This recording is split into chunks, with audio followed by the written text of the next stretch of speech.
Versus 20-25। कोई गलत तो नहीं कहा। 80 और 20 वो थे जो योगी और मोदी के अच्छे कामों का विरोध कर रहे थे, राष्ट्रवाद का विरोध कर रहे थे,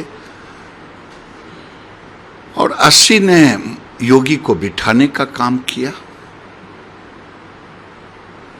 तो आपको लगता है कि 2024 में भी ये 80 और 20 फार्मूला चलेगा? अब 80-20 का फार्मूला चलेगा कि 90-10 का फार्मूला चलेगा, ये देश की जनता, लेकिन मैं इतना जानता हूं कि देश की जनता को नरेंद्र मोदी के ऊपर उतना ही भरोसा बढ़ते जा रहा है जितना भरोसा उसको अपने आप पर है।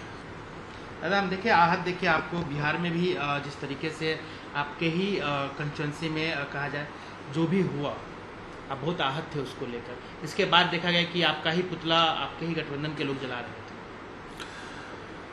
मुझे पुतला जलाने का, जिन लोगों ने मेरा पुतला जलाया, ये एनडीए के पार्टनर हैं। क्यों जलाया ये उनको पूछना चाहिए, लेकिन मैं जब हिंदुओं पर प्रहार होगा तब मैं विरोध करूंगा, चाहे मेरे शरीर में एक बूंद खून का कतरा बाकी रहेगा तब तक। क्योंकि अब बेगूसराय हो या बिहार हो या हिंदुस्तान हो, यहाँ का हिंदू कहाँ जाएगा? ये तुष्टीकरण की राजनीति करने वाले लोग क्या चाहते हैं कि भारत का हिंदू अब कहाँ जाएगा? ये तो कोई बता दे। आज तक कोई सिद्ध कर दे कि भारत का हिंदू कभी एग्रेसिवली आगे बढ़ कर के कोई दंगा किया हो। हम दंगा नहीं करते, हम सर्वे भवन्तु सुखिनः सर्वे सन्तु निरामय करते, वसुधैव कुटुम्बकम का मानते। अगर उसके बाद भी तुष्टीकरण की राजनीति सत्ता के मोह में होता तो गिरिराज नहीं बर्दाश्त करेगा।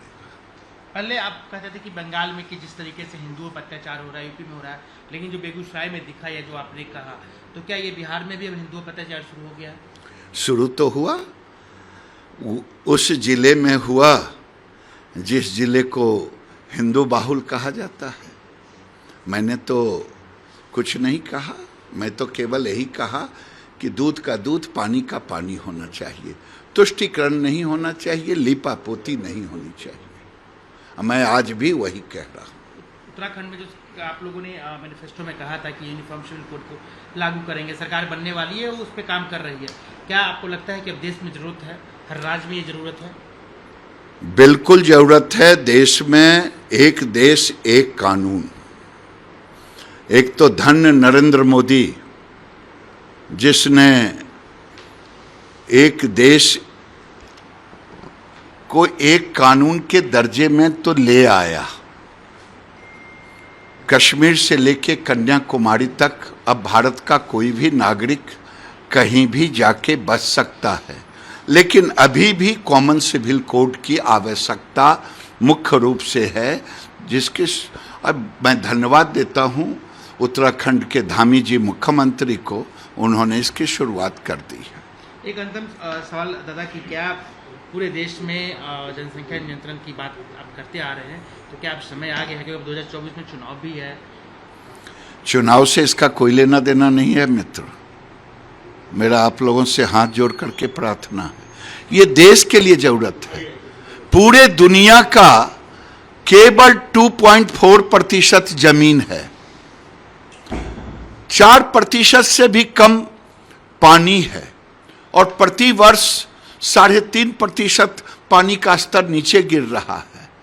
और जनसंख्या की वृद्धि, चाइना 1 मिनट में 9-10 बच्चे पैदा करता, भारत 1 मिनट में 32-33 बच्चे पैदा करते। आप बताएं, आज भारत घोषित, भले हम 135-38, 140 करोड़ कहें, लेकिन अघोषित हम चाइना के करीब पहुंच चुके हैं। तो ये हमारे साधन सीमित है, संसाधन। इसलिए आज भारत के विकास के लिए, भारत के सामाजिक समरसता के लिए जनसंख्या नियंत्रण कानून लाना उतना ही जरूरी है जितना अन्य कानून है। लेकिन ये तो संभव नहीं हो पा रहा है ना, क्योंकि एक धर्म के लोग हैं, उनका कहना है कि हमारे धर्म में जनसंख्या नियंत्रण की बात नहीं है, प्लस दूसरे लोग उनके फेवर वाले जो पार्टी है वो खड़ा हो जाएंगे, तो कैसे आप बना पाएंगे? समाज को तैयार करेंगे, समाज के लिए कानून होगा। मैं तो कह रहा हूं कि ये कानून देश के लिए है, समाज के लिए है, धर्म के लिए नहीं है। धर्म वाले तो कह रहे हैं कि शरीयत कानून होना चाहिए, तो क्या देश में हर जिले में शरीयत कानून लगेगा?